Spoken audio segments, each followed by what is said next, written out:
Chers téléspectateurs, dans ce nouveau numéro de Safe on Sex. Eh bien, aujourd'hui, nous allons parler du mariage forcé et sexualité au sein du couple. Aujourd'hui, j'ai deux belles âmes avec moi. J'ai le docteur Wankurama Damega, vous le connaissez, il est psychiatre addictologue. Bonsoir, docteur. Bonsoir, Alexis. Comment est-ce que vous portez? Je vais bien, et toi? Tout le plaisir pour moi, je me porte à merveille. Alors, rendons grâce.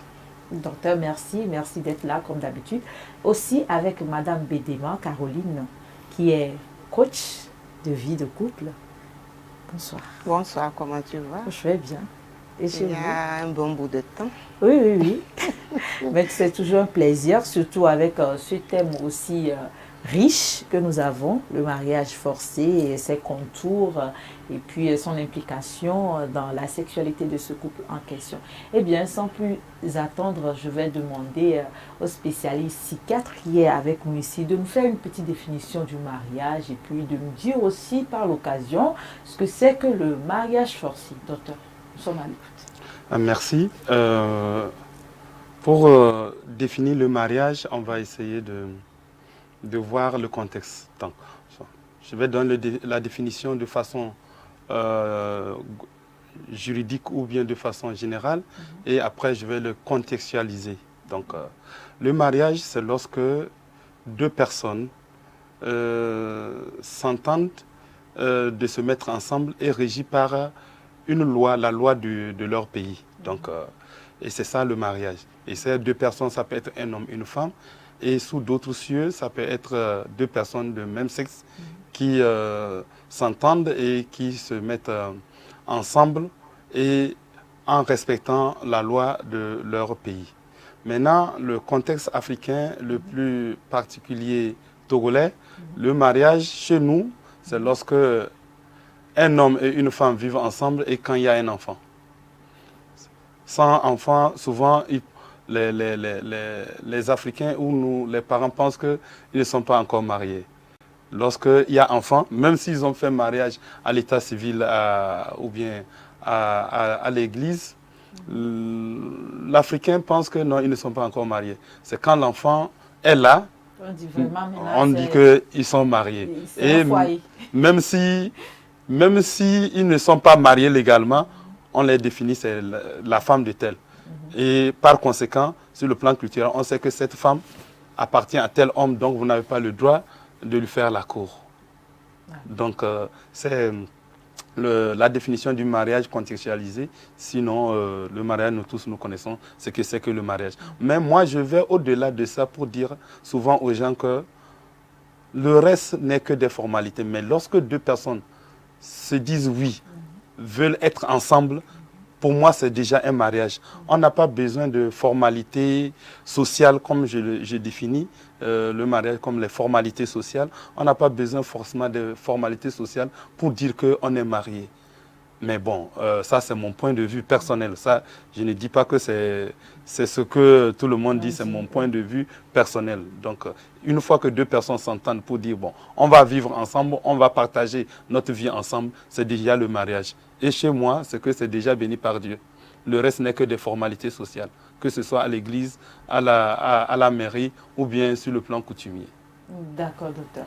Et je disais à l'instant que vous allez nous parler du mariage forcé. Et effectivement. Donc, si nous comprenons que le mariage se fait selon la loi d'un pays, donc le mariage forcé, c'est l'union de deux personnes dont une au moins n'a pas donné son consentement pour ce mariage. Pourquoi j'ai dit dont une au moins? Parce qu'on peut avoir un mariage forcé dont les deux personnes sont forcées de se marier. Souvent, on a l'impression que le mariage forcé, ça concerne seulement une seule personne. C'est-à-dire que ou surtout les femmes. Oui. Que la femme ne veut pas et on l'a forcé à se marier à un homme. Mais il peut arriver que l'homme aussi soit forcé d'épouser une femme. Par exemple, il sort avec une femme, elle tombe enceinte et la famille dit c'est ça ou la prison.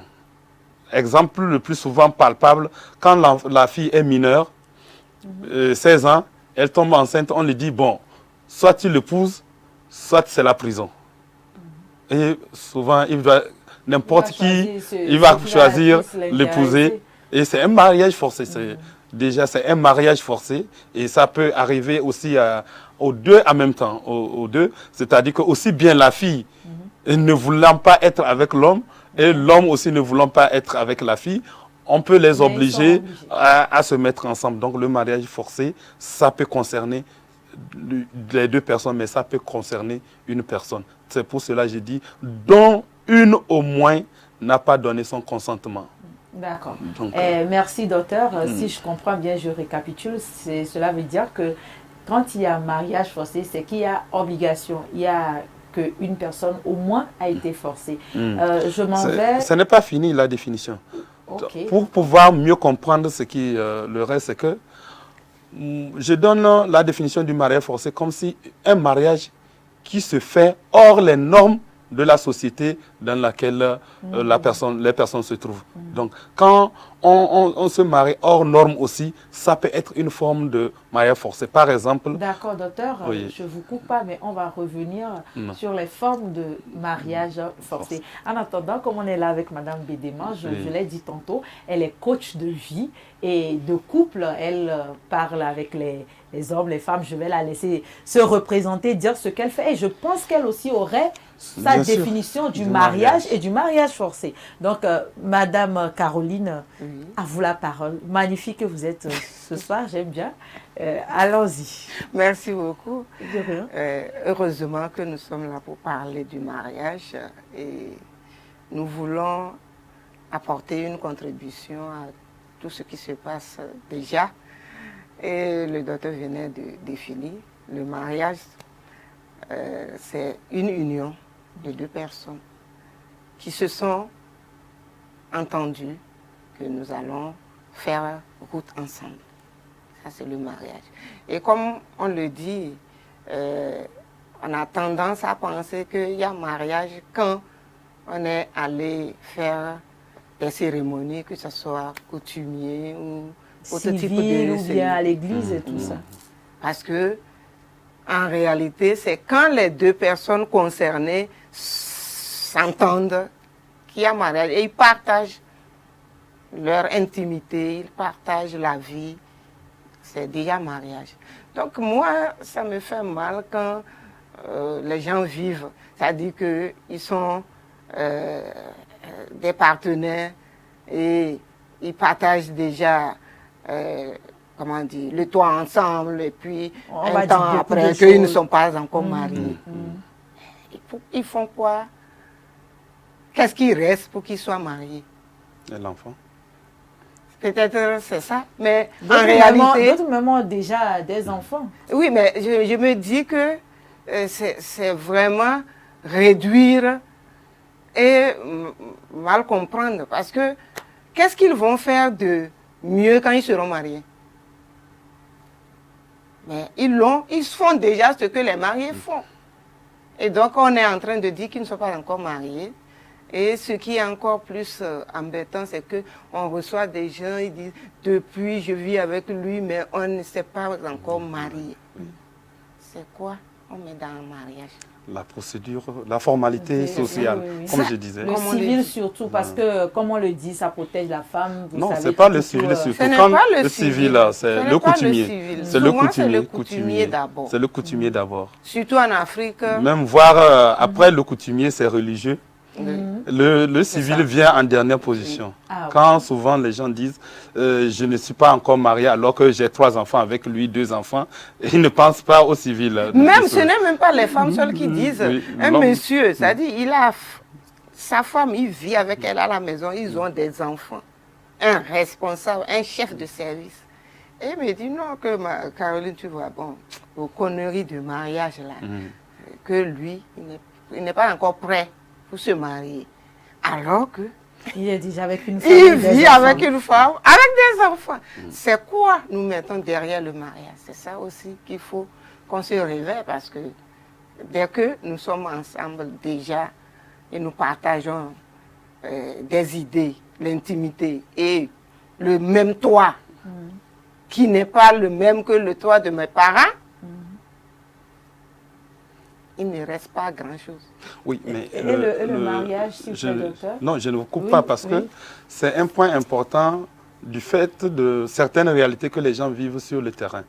Parce que pourquoi il dit cela? Si par exemple, il arrivait un malheur, c'est-à-dire un des partenaires venait à mourir, le plus souvent la femme, et ça devient un problème dans certains peuples.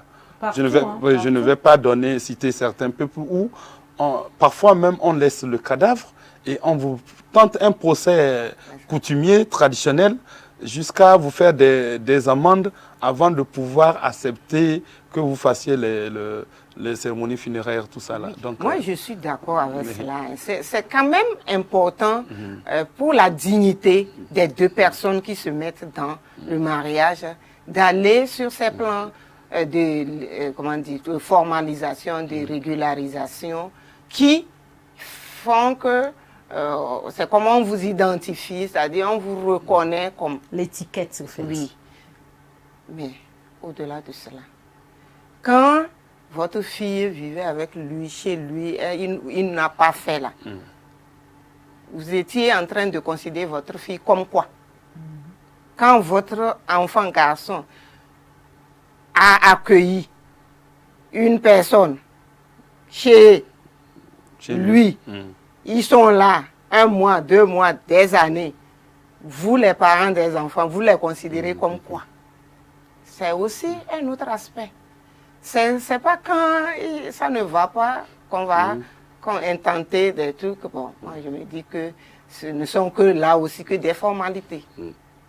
Mais est-ce que toutes ces formalités, en réalité, contribuent au bonheur ou bien à la réussite de la vie de couple? C'est ça qui est important. Parce qu'on est en train de vouloir toucher le thème mariage forcé. Qu'il soit forcé, qu'il soit comment, dès qu'au moins il y a l'harmonie, la compréhension, l'entente, tout ça, personne ne va parler de mariage forcé. On ne verra pas ça. Même si au départ il était forcé. Oui. Oui, c'est... Mais c'est quand ça ne va pas qu'on voit tous ces aspects. Il y a des mariages qui sont entre griffes normaux, mais qui à long terme devient mariage forcé. Qui ne dit pas son nom. Et c'est ça aussi.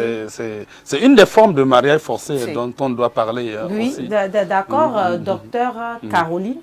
Si vous êtes d'accord avec moi, l'opinion, elle est diverse. Donc nous allons demander aussi de voir ou bien écouter un peu ce que la population pense du mariage forcé et de son implication sur la sexualité, bien sûr. Moi, je suis vraiment contente et donc on s'en va pour notre première rubrique qui est le micro-trottoir. On s'en va là-bas.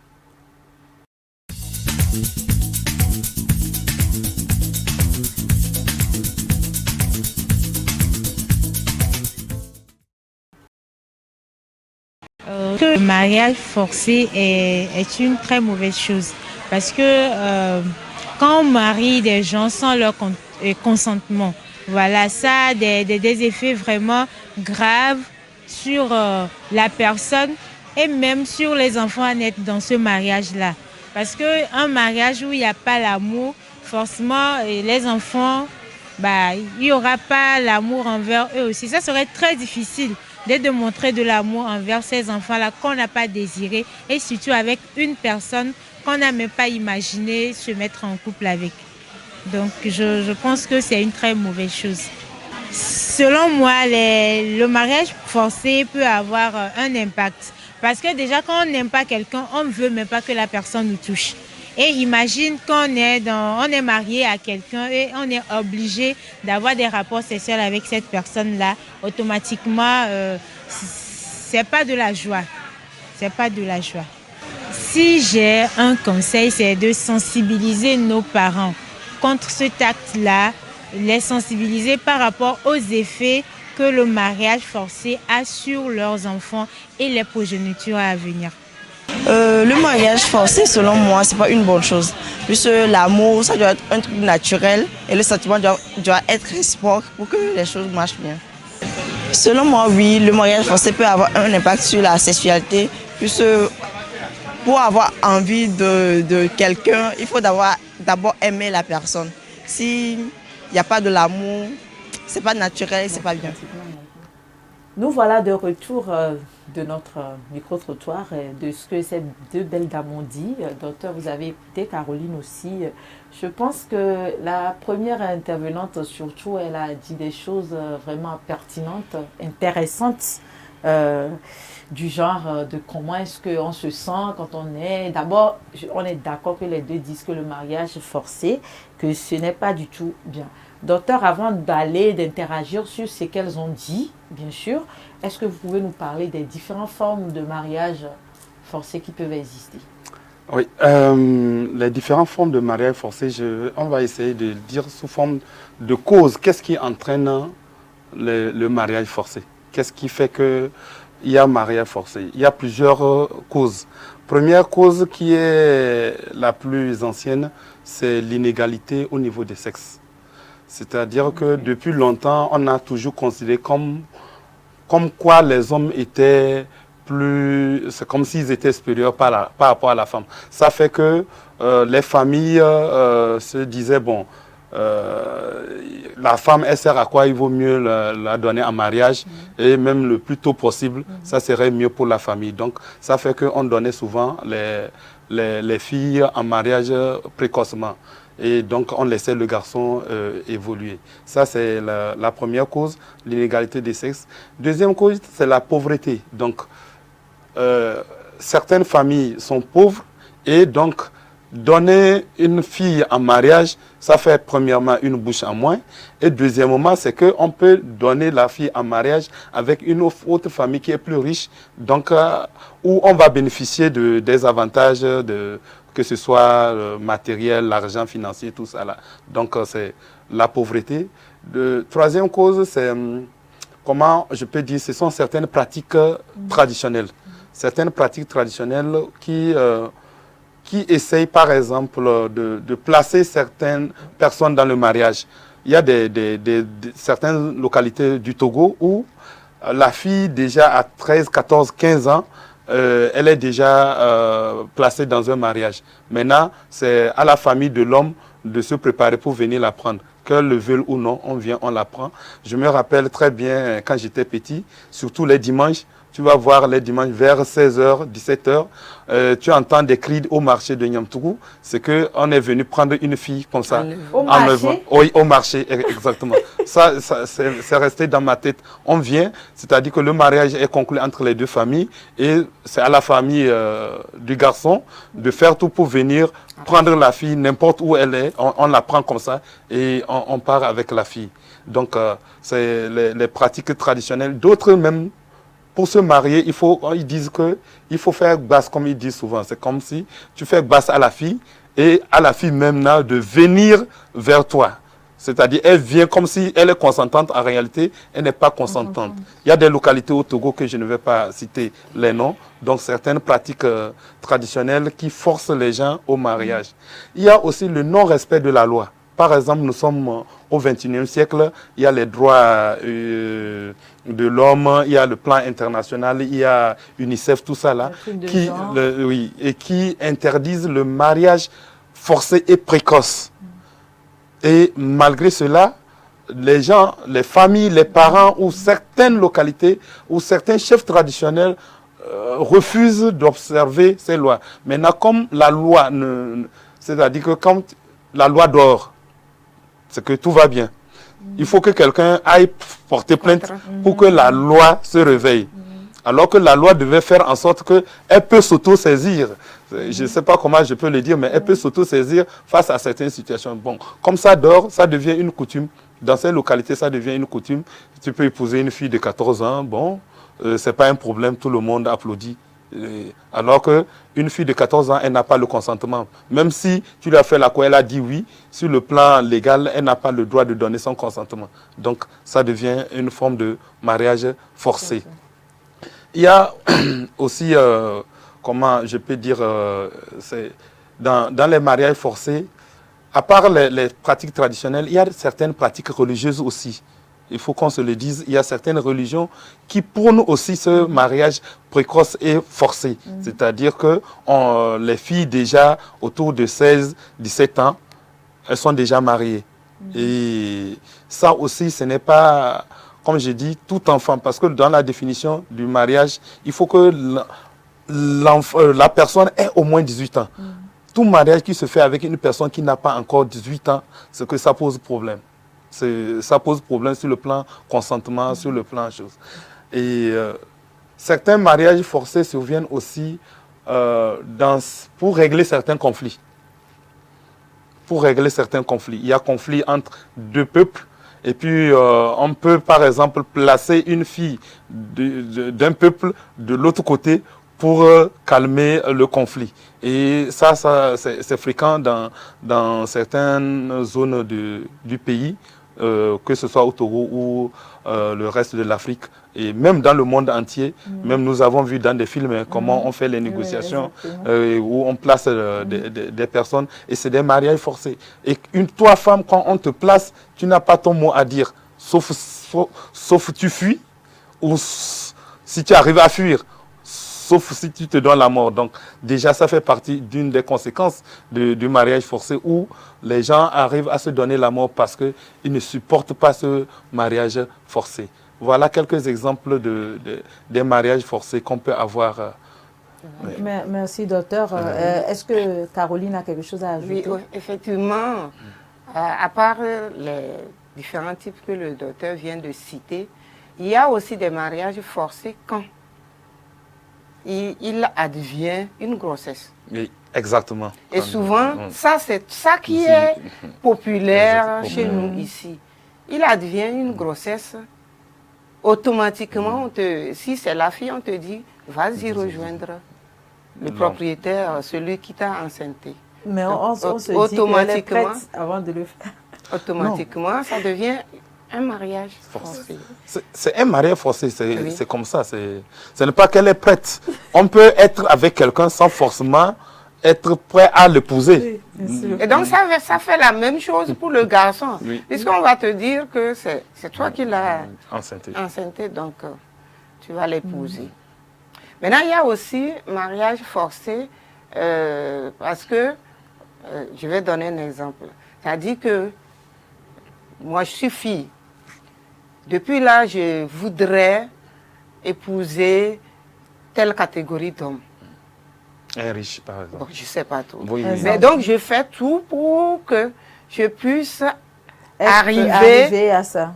Chez lui et que moi, ayant déjà fait mon programme, je vais, et tout ce qui peut contribuer à ce que je puisse choper ce temps, oui, ça soit fait. Ça fait que si j'ai eu une grossesse, il est obligé de m'épouser. C'est comme ce que disait le docteur, c'est pas seulement les femmes, comme on le dit souvent, qui sont dans le cas de Maintenant, moi, je vais avec l'intention de me marier à lui. Mais lui, il n'avait pas cette intention. Peut-être que c'est quand je suis venue avec le temps et qu'il est tombé dans le coup. Au fait, il n'avait pas ça en programme de m'épouser. Il y a tous ces aspects. Ou parfois tu le pièges et tu tombes enceinte et tu lui dis, et donc voilà, on retourne à la case de mariage forcé où tu as enceinté une personne, tu es obligé de l'épouser. Moi, dans tout cela, ce qui m'intrigue un peu, j'aimerais savoir, Caroline, avant de donner la parole au docteur, qui sont les organisateurs de ces genres de mariage, c'est-à-dire le mariage forcé? Oui, ben, ça dépend. Ça dépend, par exemple, du cas du mariage. Par exemple, ce que je venais de citer.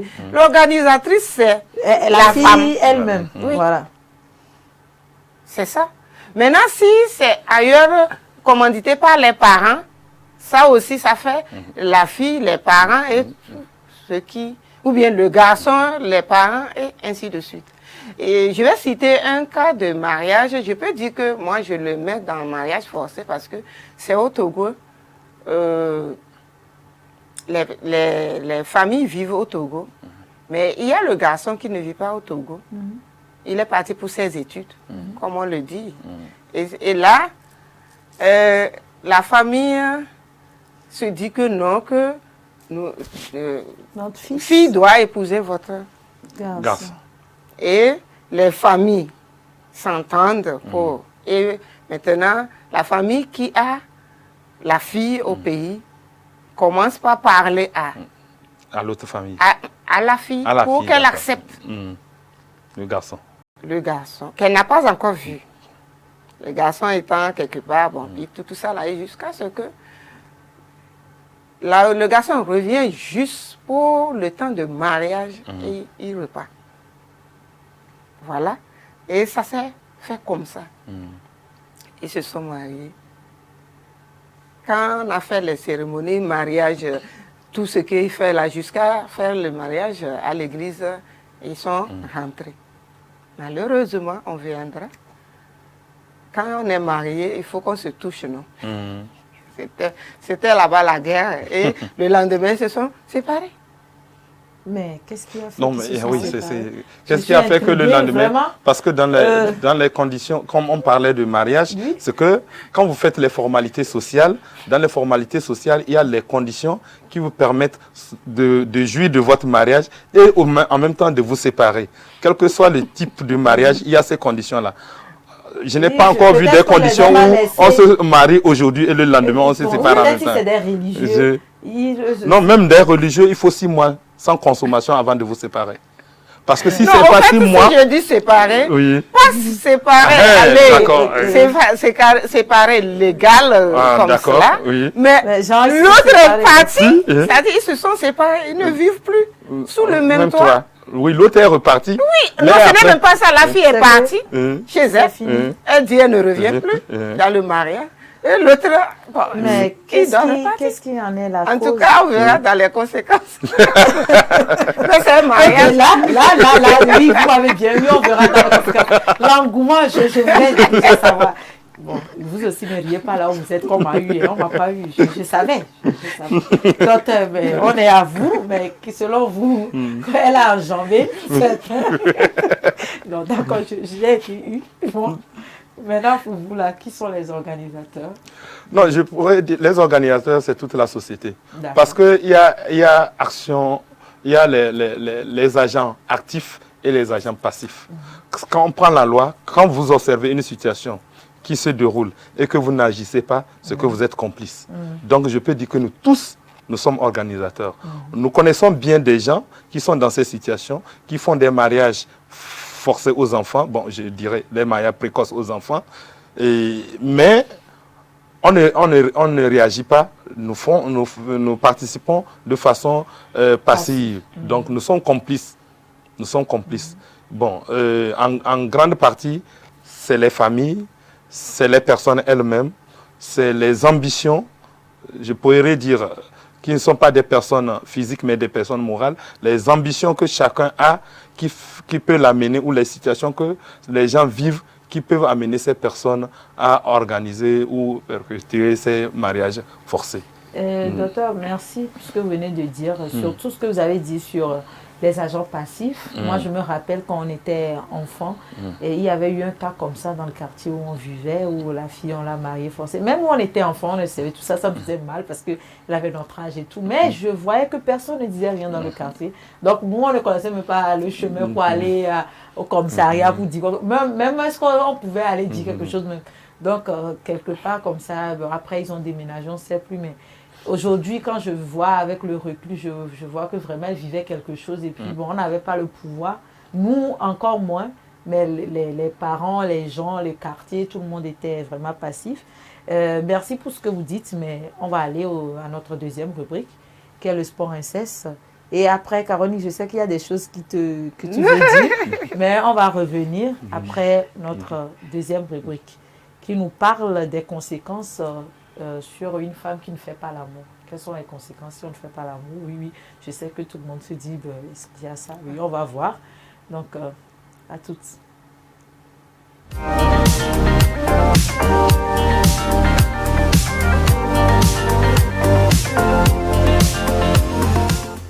Quelles sont les conséquences d'une femme qui ne fait pas l'amour? Rhume, grippe et infection ont donc une voie royale pour attaquer le corps qui a ainsi privé de sa principale ligne de défense. Autre effet du manque de sexe chez les femmes, les parois du vagin s'amincissent et la lubrification est réduite, notamment pour les femmes en ménopause. pas fini que tu ris déjà, Caroline. Je ne sais pas. Mais bon, elle et moi, on réglait une histoire avant que ça ne finisse. Mais elle a commencé par rire quand on a dit rhume, grippe et infection. Mais quand même, c'est la recherche que moi j'ai fait. Mais maintenant, c'est vous qui êtes là. Je peux ajouter courbature, fatigue, irritabilité. Donc j'ai bien fait ma recherche. Mais pourquoi tu ris? Non. Okay. Mais les femmes qui sont dans cette situation, je compatis et puis... Il y a un docteur pour Bon, d'accord. Toi, d'abord, tu vas me parler de ça. Toi, tu penses à quoi? Qu'il n'y a rien, il n'y a pas de... Parce qu'ils ont dit à la fin que, notamment les femmes qui sont en ménopause, elles ont problème de sécheresse, de lubrification, de vagin qui s'amincit, parce qu'il n'y a plus rien qui rentre là-bas. Toi, tu penses quoi? Par rapport à quoi? Le fait de ne pas faire l'amour, est-ce que ça crée un problème? Il y a des conséquences chez la femme? Je vais le prendre sous deux formes parce que je ne suis pas mariée. Je veux dire l'amour. Ou bien? Oui. Là, c'est un choix. Oui, mais on ne dit pas que ce soit un choix ou bien accidentel. Est-ce que ça a des conséquences sur la santé de la femme? C'est ça la question. Oui. Ça, c'est le psychiatre qui va nous dire, mais ce que je sais, c'est que je ne suis pas sûre que, avec, comme on le dit, hein, avec les recherches ou bien les expériences, puisque actuellement je suis mariée, je ne peux pas savoir, peut-être que je vais faire abstinence. Je vais faire abstinence pour 2 ans. longtemps. Tu fais abstinence 2 ans. Tu fais abstinence 2 ans et tu reviens. Et tu reviens nous donner le oui. Parce que je ne peux pas dire actuellement qu'est-ce qui se passe, comment... Est-ce qu'on peut envoyer ton mari en mission 5 ans sans qu'il y ait la possibilité de revenir ni de le rejoindre? Là, c'est ça, on veut voir. Est-ce que tu pourras supporter? Mais bon, tu n'as jamais eu de patient ou bien de personnes qui soient venues chez toi pour ce cas? Pour dire que... Non, elle ne va pas forcément se rendre compte. Quelqu'un peut venir se plaindre, elle ne pourra pas peut-être faire le lien que c'est... Docteur, il faut me parler. Elle a ri. Donc là, même la docteur, il faut me parler. Laisse Caroline. J'ai toujours dit ça ici. Oui. Les bienfaits de la libération de l'énergie sexuelle. Moi, je préfère parler de libération de l'énergie sexuelle que de... Une femme qui ne libère pas l'énergie sexuelle. Parce que quand on dit une femme qui ne fait pas l'amour, il faut qu'on sache, elle est à quel niveau. Est-ce qu'elle ne fait pas l'amour parce qu'elle n'a pas d'intimité avec quelqu'un? Est-ce qu'elle est religieuse? Oui. Est-ce que... Non. Si elle n'a pas seulement d'intimité avec quelqu'un, est-ce qu'elle-même se donne le plaisir par le péché de l'onanisme?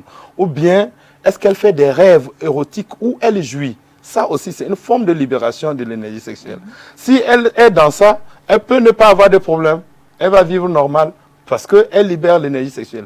Maintenant, si on revient à la femme qui ne libère pas du tout de l'énergie sexuelle, c'est-à-dire que ni elle n'a pas d'intimité avec quelqu'un, ni elle ne se donne pas du plaisir, ni elle n'a pas de ces genres de rêves érotiques, mari et épouse de nuit, là, elle va avoir des problèmes. C'est là on va vous parler de tout ce qu'on a dit, éternuement, grippe, courbature, fatigue, irritabilité, cri de colère, voire même aller au niveau de la dépression. Or, quand on est déprimé, on diminue, on baisse son immunité. Au fait, quand l'immunité baisse, c'est pour ça qu'il y a les grippes, les choses. Donc, les infections virales vont prendre le dessus. C'est pour ça qu'elle va avoir la grippe, les toux, les courbatures, tout ça là. Donc, c'est important de libérer l'énergie sexuelle. Que ce soit volontaire ou involontaire, en tout cas, c'est important de libérer l'énergie sexuelle. Ok, question au docteur. Comme c'est comme ça, oui. À quel âge de la vie de la femme on va lui demander de commencer par libérer cette énergie? Ça, c'est ce que j'ai dit. Avant-hier, je faisais le cours et j'avais un exposé sexualité normale et ses troubles. Le groupe des étudiants qui a présenté, il y a des étudiants qui ont posé la même question. À quel âge on peut commencer par avoir l'intimité sexuelle? J'ai dit, c'est variable d'une personne à une autre. On ne peut pas définir un âge pour tout le monde, ce n'est pas possible. Il y a des gens qui développent leur sexualité très tôt, 8, 7 ans, 9 ans, 10 ans, et ces personnes-là, déjà, vers 14, 15 ans, l'énergie sexuelle est arrivée au plein. Il faut évacuer. Mais il y a des gens qui vont commencer plus tard, 14, 15 ans. Donc ces personnes-là, quand elles vont arriver vers 18, 19, 20 ans, l'énergie sexuelle est pleine. Donc de façon résumée, une personne dont l'énergie sexuelle est pleine peut commencer par avoir l'acte sexuel. Maintenant, l'âge varie d'une personne à une autre. Et chez les garçons, c'est plus facile. Hein. Quand ils font leur premier échappement, quand ils font leur première éjaculation, là, quand en dormant, hein, c'est-à-dire dans un fond, donc on sait en même temps que l'énergie est pleine. Déjà, à partir de cet instant, maintenant, la société met les conditions.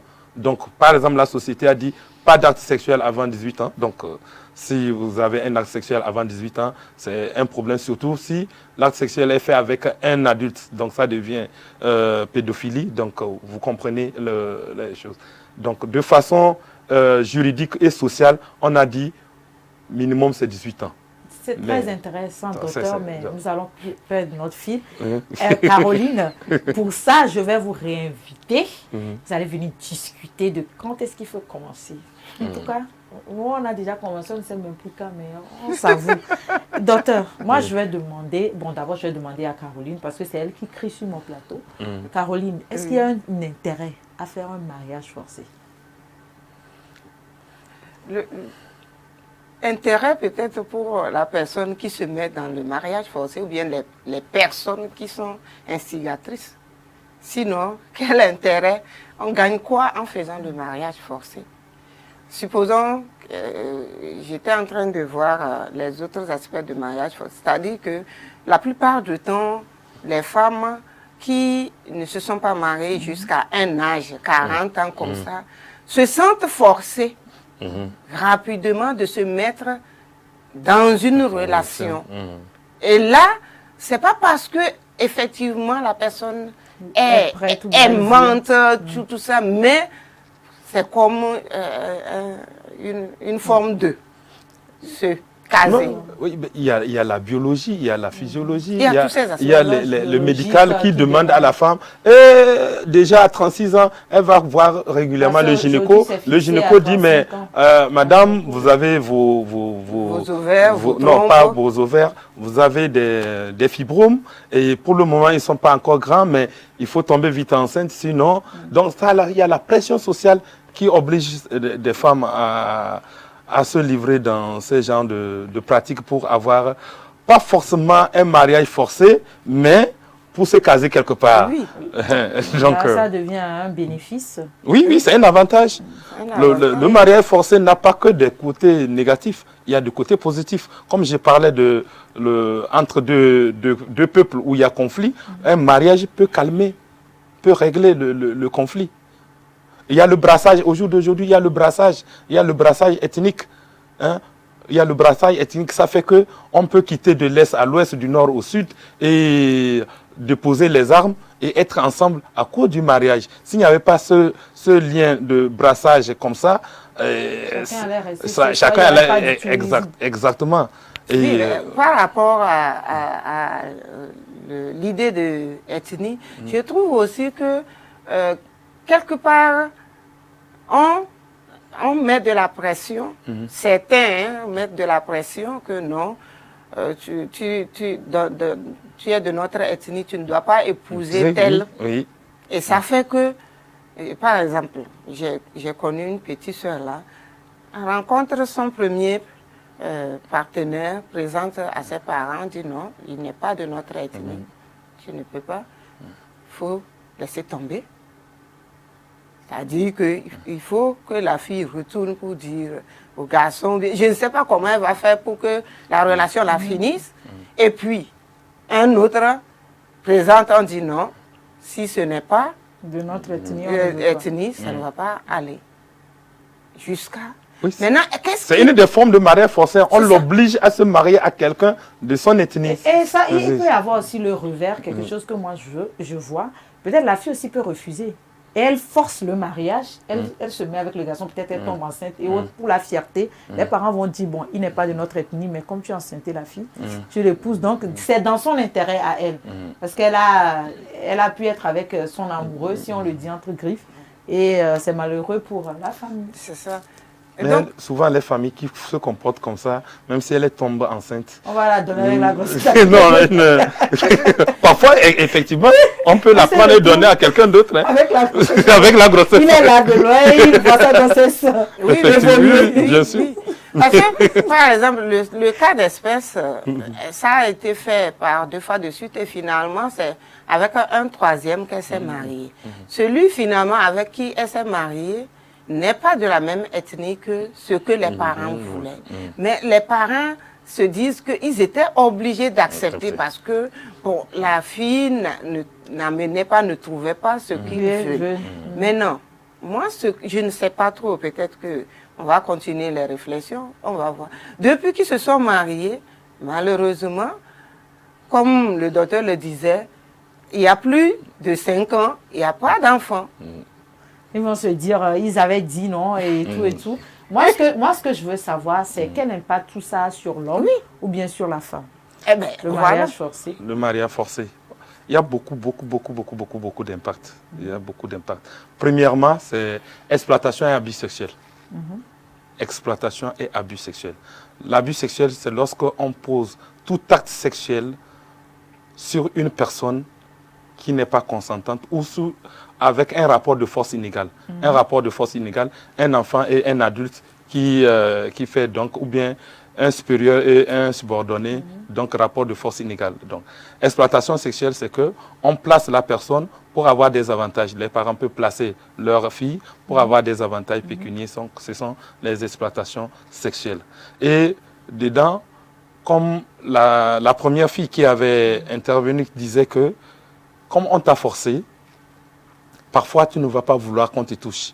Elle a même raconté un cas. Donc la fille, si c'est la fille qui est forcée dans la relation, ça peut être l'homme aussi. Hein. L'homme va rester comme... il ne va même pas toucher à la fille. Et quand la fille veut le toucher, il va réagir de façon violente. Bon, la fille, elle ne va pas vouloir, mais elle ne pourra pas réagir de façon violente, sauf si elle est un peu baraquée par rapport à l'homme. Et du coup, ça va mener au viol. Viol intraconjugal. Donc, viol, si c'est le monsieur qui veut. Oui, si c'est le monsieur qui veut. Oui, c'est ce que je disais. Donc, si c'est le monsieur qui veut, viol. Donc, à force de violer la personne, à un moment donné, elle peut vivre des complications du traumatisme. Donc, il y a d'abord les infections sexuellement transmissibles que la personne peut avoir. Il y a les dyspareunies, tout ça là. Et il peut y avoir même des stress post-traumatiques, des troubles stress post-traumatiques chez cette personne-là. Et elle peut devenir frigide. La frigidité peut s'installer. Et même avec la phobie des hommes, elle peut même développer la phobie des hommes. Si c'est la femme qui a subi ça, elle peut développer une phobie des hommes. Donc, ça, c'est une forme d'impact sur la femme qui est contrainte à se marier sans son consentement. Et il y a aussi d'autres complications, d'autres impacts, par exemple, instabilité de couple, elle a dit. Vous forcez des gens à se marier, ils vont faire semblant, ou ils peuvent faire semblant et après, c'est dislocation. Ils vous ont fait plaisir. Oui, c'est dislocation et ça ne va pas marcher. Ou bien l'enfant ne vient pas et on va consulter pour dire c'est parce que telle famille ne voulait pas ou bien tel. Ça devient des problèmes énormes. Donc, je parlais des conséquences néfastes du mariage forcé. J'ai passé en revue l'impact psychologique que ça peut entraîner sur les personnes qui sont impliquées dans le mariage forcé. Ce n'est pas les gens pensent que c'est seulement la personne qui est contrainte de se marier qui a des impacts. Il y a l'autre aussi, même si la personne veut, mais du fait que l'autre ne veut pas, ça devient lourd. Oui, la personne n'est pas heureuse. Ça devient lourd au sein du couple. Le mariage forcé peut amener des gens au suicide. Il y a eu des cas comme ça, c'est-à-dire que si c'est la femme qui est contrainte, elle peut se suicider ou faire des tentatives de suicide. Parfois, d'autres le font, des tentatives de suicide pour appel au secours, appel à l'aide. Donc, il y en a des fugues. Des gens quittent leur domicile comme ça et quittent à cause du mariage forcé. Vont fuir et ne même plus revenir dans la localité. Vont se retrouver dans une autre localité. Donc, maintenant, au niveau de la sexualité elle-même, il y a aussi des impacts. aussi bien négatif que positif. C'est-à-dire que même s'il y a des viols, la personne qui est violée peut après développer d'autres sentiments vis-à-vis de celui qui la viole. Et oui, c'est-à-dire que je suis violé. Bon, pas moi, bien sûr, vous ne pouvez pas me violer. Bien sûr que vous êtes deux femmes, vous êtes deux femmes, mais vous ne pouvez pas me violer. Vous savez, vous connaissez mon principe. On ne peut pas me violer parce que j'ai déjà dit oui, déposé. Donc, pourquoi on va me violer? À partir du moment où j'ai déjà dit oui. Donc, la personne qui est violée va développer une sorte d'admiration par rapport à l'agresseur. Et petit à petit, certains sentiments vont naître. Au point où, même si vous voulez attaquer la personne qui l'a violée, c'est elle-même qui va prendre sa défense. Donc, il y a un nom pour ça, mais comme moi j'aime toujours dire ça de façon terre à terre pour que les gens comprennent que d'appeler des noms scientifiques. Donc voilà, un peu en attendant que... que j'ajoute quelque chose. L'impact sur l'homme ou bien la femme. Oui, moi je vais plutôt regarder l'impact sur la femme. Et bien, souvent, comme on l'a dit, si je reviens par rapport au cas, le dernier cas de la jeune fille à qui on a refusé plusieurs fois de se marier à la personne qu'elle a vue premièrement aimer, est-ce que elle aura finalement, celui avec qui elle s'est mariée, elle aura vraiment de l'amour pour lui? Ça, c'est un autre aspect. Ou bien, elle va pouvoir se dire, ah, il faut que je m'accommode. Pour faire comme on le dit. Oui. Et, comme on le dit, si on le fait comme on le dit, avec le temps, ça va créer beaucoup de choses sur la personne elle-même. À moins que, finalement, la personne se dit, je suis dans la chose, je vais me construire, je vais me... Genre, la personne vit dans un déni. Non, pas forcément dans un déni. C'est-à-dire, on peut rentrer dans un mariage par voie de force, mais après tomber amoureux de la personne. Ça existe. Là, c'est te dit, je vais me réinventer. C'est-à-dire, je vais apprendre à m'aimer et à aimer la personne. Là, ça veut dire que tout ce que tu avais comme ressentiment et tout ce que tu n'avais pas aimé, tu ne vas pas le garder. C'est dès lors que tu te rappelles, tu gardes ça, tu reviens sur ça plusieurs fois, que ça va devenir vraiment destructeur pour toi-même. Oui, il y a l'autre facteur. Il y a aussi comment l'autre te traite. Ça il y en a, ils savent très bien que la fille, on l'a forcée, ce n'est pas de son consentement, et l'homme va être patient. Quand la fille arrive, il va faire comme si il venait de rencontrer la fille et lui faire la cour. Et suivre toutes les étapes de comment on fait la cour, comme vous dites, 5 rencontres avec les étapes là. Donc, première rencontre, deuxième rencontre et troisième rencontre, on t'invite au restaurant et quand on t'accompagne arriver, on peut te faire bisous. Et quatrième rencontre, tu peux rentrer. Il y a plus ça. WhatsApp a aboli tout ça. WhatsApp a aboli, oui. C'est pour dire que même si dans le mariage forcé, le mariage forcé peut devenir un mariage normal. Parce que les personnes ont essayé de se découvrir, il n'y a pas eu de violence, on n'a pas forcé quelqu'un, à part le départ. Après, tu arrives, l'homme te laisse ta liberté, tu fais ce que tu veux, et maintenant, il essaie de te séduire. Et finalement, tu tombes amoureuse de l'homme, et ça devient le plus souvent. C'est pour ça que les grands-parents, ils avaient réfléchi. Vous êtes en train de me dévancer. Attendez. J'ai la question là qui va venir. Non, vous deux là, vous voulez me dévancer. Maintenant, tu es clever. Oui, je suis clever. D'accord. C'est mon second nom. Pour le jeu, je veux qu'on aille au jeu d'abord et après, vous allez écouter ma question et vous allez répondre. Donc, la semaine passée pour le jeu, ça essaie juste de dire, l'émission C'est Française est une émission pour les moins de combien? On a donné 3 propositions de réponse, A 18 ans, B 20 ans, C 15 ans. Donc, l'émission, à chaque fois, pour ceux qui me suivent, mes fidèles et autres, vous voyez, il est mis 18 ans, moins de 18 ans. Donc, la bonne réponse, c'est moins de 18 ans. Beaucoup de personnes ont participé, beaucoup n'ont pas donné la bonne réponse, peu ont donné la bonne réponse. Nous avons le 91, 59, 77, 37, le 70, 74, 82, 28, le 93, 55, 08, 76, et le 70, 08, 18, 81. Nous allons permettre à Caroline ici, j'espère que tu as les droits de fait, tout ça là. Docteur, lui, il est un homme, donc on ne va pas le choisir. Donc ici, nous avons notre boîte magique. Non, normalement, je fais la minorité. Donc d'habitude, quand je fais la minorité, c'est moi qui... Bon, tu n'es pas fâché, n'est-ce pas? On va montrer que nous, les femmes, on est gagnantes. Non, donc on va te permettre... Surtout qu'elle a dit qu'elle est abstinente depuis quelques mois, donc elle est pure. Elle est pure. Elle a joué le rôle du gagnant. Non, nous, on va te montrer que nous, on est gagnantes. Donc, tu choisis. Bon, quand vous insistez. Oui, il n'y a pas de souci. Aujourd'hui, les femmes aussi peuvent amener, tu me donnes, je lis. Tu as pris deux remèdes dedans. Ouais. Bon, d'accord. Donc, prends un seul et tu me remets. Voilà, moi, je vais lire. Merci à toi d'abord. Tu as vu, nous aussi, on peut être... Le numéro gagnant de cette semaine, c'est le 93 55 08 76. Je répète, le 93 55 08 76. Eh bien, félicitations à l'heureux gagnant de ce soir. Merci docteur, merci Caroline d'avoir participé à ce jeu. Mais nous allons passer au jeu de la semaine.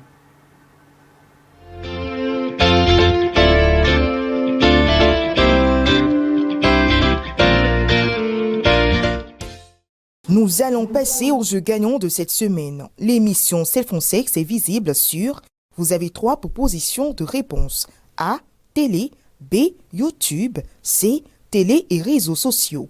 Envoyez la bonne réponse par SMS ou via WhatsApp au 00228 98 29 43 43 00228 70 18 43 43. Le gagnant sera tiré au sort et gagnera plein de lots, des consultations spécialisées et des bilans de santé. Eh bien, bienvenue à vous. Jouez massivement, jouez encore et encore pour gagner. Surtout jouez pour moi qui n'ai pas l'occasion de jouer. Donc, vous avez suivi comme moi. Comme d'habitude, nous avons 3 propositions de réponse. On a donné télé, on a donné YouTube et puis on a donné télé et réseaux sociaux. Donc, si vous suivez bien, vous devez chaque fois savoir... sur quoi ça se passe. Eh bien, docteur, la fameuse question que vous voulez me dévancer, vous deux, est celle-ci. Qui veut prend la parole. Voilà. Donc, l'influence du mariage forcé est-elle négative ou positive sur la sexualité du couple? Donc, tu veux prendre la parole, Carole? Ok. D'accord. Je crois que c'était par rapport à l'influence que l'exemple que j'avais donné et que tu étais pressé de savoir qu'est-ce qui s'est passé que les deux se sont séparés au lendemain du mariage. Oui, voilà. Voilà, on est là. On est là. On dit guérir, c'est doux. Donc on va écouter. Maintenant, attends, je vais bien m'asseoir. Qu'est-ce qui s'est passé? Et donc, le mariage est déjà consommé, les cérémonies finies. Non, le mariage n'est pas encore consommé. Ah bon, c'est-à-dire, les gens ont déjà mangé. D'accord. Et les mariés La cérémonie de mariage est... Voilà, est finie. Et eux, ils ne nous ont même pas invités. On n'a même pas vu. Et ils sont rentrés. Et les deux, comment on les appelle? Les deux amoureux se retrouvent ensemble. C'est la toute première fois qu'ils se découvrent. Et donc, comme l'a dit une des téléspectateurs, donc c'est maintenant que je prends connaissance de l'intimité de l'autre. Et ça n'a pas été facile. Et normalement, ça devait être vraiment une bonne découverte. Mais malheureusement, ça n'a pas été le cas. Et puis, ils ont, c'est-à-dire dans la persistance, ils sont allés jusqu'à avoir relations sexuelles même. Et le lendemain, c'est la fille qui est partie. Parce que elle ne s'attendait pas à ce que ça soit aussi fort que cela. Que c'est trop dur. Je m'attendais à une des réponses comme ça. Non. Moi, je m'attendais plus à ce que la fille dise que c'est trop petit. Oui, c'est ça, c'est une des deux.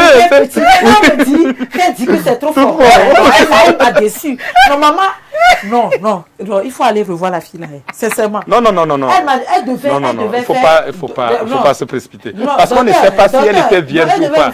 Parce que si elle est vierge et que c'est trop fort. Je vais poser la question. Est-ce qu'elle était vierge? Parce que avant que je le continue, j'ai dit, j'ai chaud au cœur. Caroline, est-ce qu'elle était vierge? Moi, je ne peux pas savoir. Non, mais vous pouvez, parce qu'on a vérifié si elle était vierge. Si elle était vierge, je peux la comprendre. Mais si elle n'était pas vierge, là, non, le syndicat des femmes, là, nous a déçus, docteur. Vous avez un syndicat? Bien sûr. Vous avez un syndicat? Vous avez des syndicats pour nous donner 2000. Non, bien sûr, on a un syndicat, Caroline. Elle doit faire fierté, même si c'est fort, elle est là, elle fait visage. Donc, elle ne savait pas que toutes les femmes étaient derrière elle. Non, mais elle est déçue. Un Africain se retrouve en Europe. Vraiment. Et quand il doit faire avec une blanche, il doit savoir que toute l'Afrique est derrière lui. Et donc la fille a fui.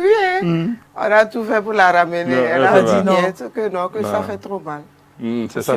Certainement, elle était vierge. Bon, on va prendre ça comme ça. Non, certainement. Parce que si elle n'était pas vierge, quel que soit le matériel, elle devait faire comme ça. Elle devait. Parce que maintenant, bon, revenons. Est-ce que vous, en tant que docteur, vous allez conseiller à une femme qui c'est-à-dire qui ne jouit pas des relations sexuelles, elle sent toujours mal de rester dedans parce que... Non, ça dépend de la cause. C'est parce que, comme je disais seulement que peut-être elle était vierge, mais elle peut avoir un problème au niveau du vagin. Il y a des femmes qui ont des vagins courts qui font que, au moment de l'acte, ça donne des douleurs. Il y a d'autres qui ont une contraction involontaire des muscles du vagin qu'on appelle vaginisme. Ça donne aussi des douleurs. Lorsque quelque chose contendant veut pénétrer dedans, les muscles se contractent et ça donne des douleurs. Donc tout dépend de la cause. Et on peut prendre en charge la personne. On peut l'éduquer aussi à comment faire l'amour. Et il y a aussi des lubrifiants aussi qu'on utilise pour que ça glisse facilement afin de diminuer des douleurs. Donc pour ça, il n'y a pas de problème. Moi, ce à quoi j'ai pensé... Mais si c'est dans le cadre de mariage forcé, ça c'est autre chose. C'est ce que je dis. Je me dis que, puisque c'était un mariage, c'était pas vraiment le choix de la fille, mais c'est les parents, la famille qui étaient derrière. Oui. Je me pose la question. Est-ce que ça n'a pas aussi contribué à ce qu'elles se disent que, d'ailleurs, moi-même, je n'y... C'est pas trop. Ce n'est pas forcément ça. Okay. Ce n'est pas forcément ça. Tel que j'ai écouté, une fille qui ne voulait pas, de l'acte sexuel, là, la première nuit, elle n'allait même pas arriver à là-bas. Si elle est arrivée, c'est qu'elle voulait découvrir aussi l'autre. Okay. Seulement que elle a été surprise par la force c'est ça. Déjà une fragilité avant. Okay. C'est-à-dire que elle devait avoir quelques problèmes au niveau du vagin qui fait que ça augmente la douleur à son niveau. Et quand elle se retrouve avec un matériel petit, ça va. Dans l'impact du mariage forcé, d'abord dans l'acte sexuel, première chose, dans le mariage forcé, c'est que vous ne connaissez pas l'autre. Vous ne vous connaissez pas sur le plan intime. Donc du coup, vous pouvez tomber sur tout. Quand je dis tout, c'est T-O-U-T, c'est-à-dire tout. Les trucs petits. Vous pouvez tomber sur les moignons, vous pouvez tomber sur les trucs encore gros, vous pouvez tomber sur les déformés, c'est-à-dire qu'au lieu qu'il aille devant, lui, il va comme ça. Côté. Vous pouvez tomber sur tout. Vous pouvez tomber même sur aussi des petits vagins. Oui, bien sûr, vous pouvez tomber sur tout. Donc, c'est un des problèmes. Quand vous tombez sur quelque chose auquel vous ne vous attendez pas, vous pouvez vivre un choc. Vous n'avez pas choisi, vous pouvez vivre un choc. Maintenant, l'autre chose, c'est que il peut y avoir réticence. Et s'il y a réticence et que la personne dominante, c'est elle qui veut, il va y avoir des viols, des abus sexuels, énormément. Donc, je parle bien de la personne dominante. Ça peut être une femme, ça peut être l'homme, mais en majorité, c'est l'homme. D'accord, il va voir ça. Et l'autre chose, c'est que il y a aussi, comme je parlais, il y a des gens qui n'aiment pas, par exemple, se mettre nu devant les gens. Ça aussi, vous pouvez tomber sur ça. Ce n'est pas seulement chez les femmes, vous pouvez tomber sur les hommes. Hein. Un homme qui se retrouve devant une femme, il ne peut pas se mettre nu devant la femme, c'est aussi un problème. Et qui ne savent même pas par où commencer. Il y a des hommes aussi comme ça. Il ne faut pas qu'on pense que... Oui. Ça veut dire qu'on l'a forcé, c'est à cause de ça? Oui, mais on parle de mariage forcé. Dans le mariage forcé, on peut tomber sur un homme qu'on a forcé. D'épouser, oui. Où on tient une femme, terminer. Là, ça veut dire que lui-même, il avait des problèmes, il était réservé quelque part. Bien sûr. Le plus souvent, on force. Si c'est une des formes de choses. Par exemple, il y a des hommes, il y a des hommes qui ne sont pas en mesure d'aborder les femmes. Et on le voit, il est seul. Dans l'ancien temps, moi, ce que je me rappelle, on prend un homme, on l'enferme avec une femme un peu expérimentée, une fille un peu expérimentée, on les enferme. Jusqu'à ce que deviennent hommes. C'est comme ça. Et une fois qu'il goûte à la chose fendue et défendue, parfois lui-même il prend goût. D'accord, docteur. Merci, docteur. Merci, Caroline. Il y a le temps qui nous fait défaut, malheureusement. Alors qu'on n'a même pas encore commencé. Oui, là. Alors qu'on n'a pas les choses. On n'a même pas encore Caroline commencé. qui a fait ça parce qu'elle a laissé. On n'a pas parlé de dépression, on n'a pas parlé des troubles stress post-traumatiques qui vont impacter la sexualité. Docteur, vous savez ce qu'on va faire. Oui. Nous allons revenir sur ça. Mais ce que je vais faire d'abord, avant de venir à vous, je vais demander à Caroline si elle a un conseil à donner à les chers téléspectateurs qui sont là. Et puis après, vous allez conclure. Bon, en tout cas, moi, j'ai comme habitude de ne pas donner conseil parce que je ne sais pas ce que la personne vit. C'est à la personne, ayant les informations, de pouvoir mieux se prendre en charge. Maintenant, comme nous nous adressons aux gens pour qu'ils soient éduqués, c'est pour que nous puissions leur donner les informations qu'il peut arriver que tu tombes dans une des formes de mariage forcé.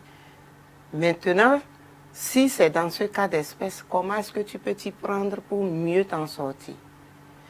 Mais comme on le dit, si tu es déjà tombé dans un mariage forcé, toi, une femme avec une grossesse, est-ce que c'est la meilleure des choses serait quoi? Est-ce que c'est aller dénoncer la personne? Ou bien, comme on le dit, il y a des structures par rapport à cela.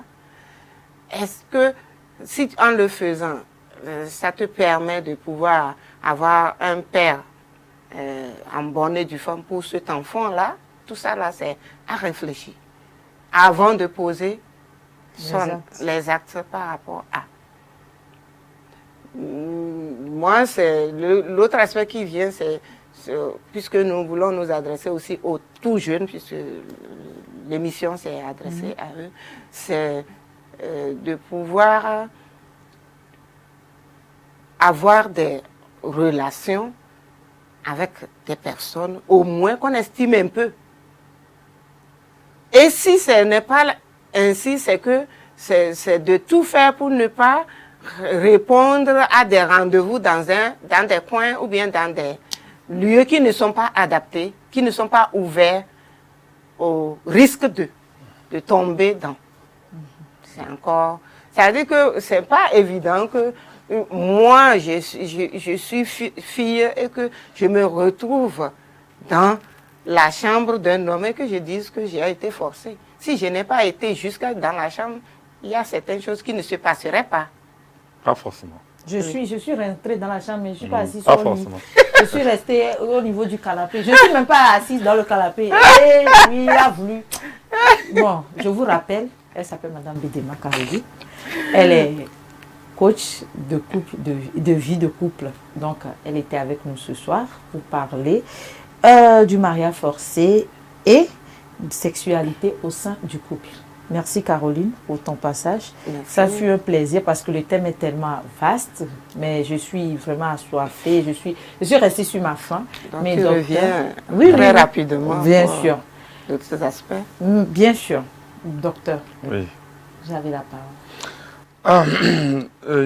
Tout ce que je peux dire, c'est que le mariage forcé est toujours d'actualité.